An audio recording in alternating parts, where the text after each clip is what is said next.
aadmiga oo dhan waxa uu u nool yahay inuu wax jeclaado iyo in la jeclaado. Anigana nasiibka adigu ii ka siiyay in aan kula qaybsado waqtiyada ugu wanaagsan ee nolosha. Wadnahayga adiga u furay albaabada farxadda iyo dhoola cadaynta. Markii aan ku arko waxaan si qoto dheer u dareemaa in indhahaaga qurxoon ay iraadinayaan aniga. Dhagahaygu waxa ay joojiyaan inay maqlaan dhawaaq kasta.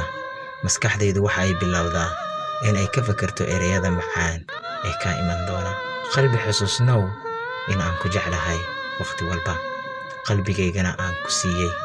Ha ku ciyaarin naftayda, moraalkayga ha dhaawicin, farxaddayda ha dhuminin, ku ilaawi maayo weligay. Way igu adag tahay inaan saacado ku waayo, waxaana taasi sabab u ah qalbiga oo aan ku dulqaadan karin inuu iska kaa masaxo. Inta aan ku sugayo waxa ay igu adag tahay inaan joojiyo tirinta daqiiqadaha.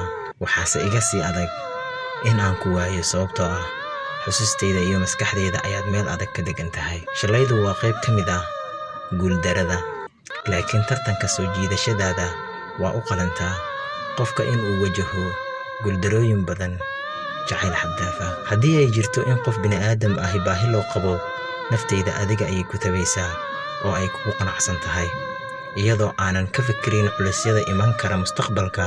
Waayo naftayda ayaa kuu dhaga nugul. Dhagahayga waxa ay maqlaan ereyadaada oo keliya, indhahayguna waxa ay daawadaan aragtidaada.